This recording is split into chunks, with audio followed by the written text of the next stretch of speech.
සුබ දවසක්. අදත් වැඩසටහන ආපු ගමන් මම හිතුවා දැනුමකට යමක් එකතු කරන්න කියලා. අදත් මම කතා කරන්න යන්නේ දැවැන්ත ආයතනයක්.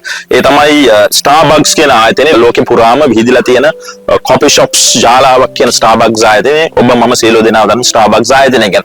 Starbucks ආයතනය ඒගොල්ලෝ පොඩි දැනින් පටන් අරගෙන 2012 සිට 2017 වෙනකන් දැවැන්ත වෙනසක් කරපු ආයතනයක්.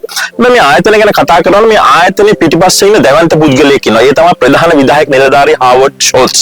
හාවර්ඩ් ෂෝල්ට්ස් ගැන කතා කරනවා නම් එයා ආයතනයට සම්බන්ධ වෙද්දී හරි අඩු ප්‍රමාණයක කොපි ෂොප් ශාලාවක් තමයි ලෝකේ විහිදිලා තිබෙන්නේ. හැබැයි හාවර්ඩ් ෂෝල්ට්ස් හදුවා ක්‍රමවේදයක්. ඔබට කාන්සියක් මහන්සියක් දැනන වෙලාවට, ගෙදරදී ඔබට කම්මැලිකමක් දැනෙන වෙලාවට ඔබට ඕනම Starbucks ආයතනයක ගියොත් එතන ඔබට සුවසේ කාලය ගත කරන්න පුළුවන්.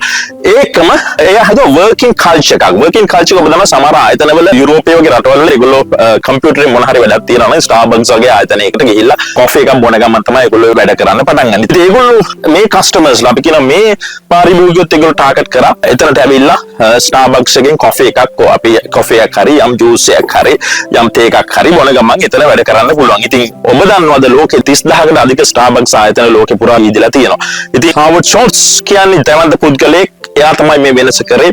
එයාගේ කාර්ය මණ්ඩලයට අපි අගය කරන්න ඕනේ. ඉතින් අපි ඉගෙන ගත යුතු තමයි ඔබත් ඔබගේ ආයතනයේ භාණ්ඩයක් හෝ සේවාවක් ඔබ විකුණනවා නම් ඔබ භාණ්ඩය හා සේවාව විකුණන ගමන් ඔබ යම් එක්ස්පීරියන්ස් එකක් එතන හැදිය යුතුයි.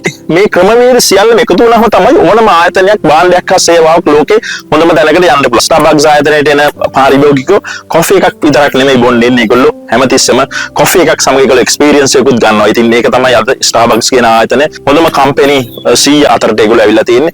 ඉතින් අපිටත් ඒකෙන් ඉගෙන ගන්න පාඩමක් තියෙනවා. ලෝකේ ඔබ වෙනසක් කරන්න ඕන නම් ඔබගේ ආයතනය සහ ඔබගේ භාණ්ඩයත් වෙනසක් කර යුතුයි. ඒකිනුත් එක්ස්පීරියන්ස් එකක් හැදිය යුතුයි. ඉතින් ඒ හින්දා තමයි හාවර්ඩ් ෂෝල්ට්ස් ඒ දේ කරලා තියෙන්නේ. කොහොම වුණත් Starbucks ආයතනය ඉගෙන ගන්න යුතුයි. බොහෝ ඔබ ගිහිල්ලා හොයන්න මේ විස්තර බලන්න ඔබ දැනුමට යමක් එකතු කරගන්න.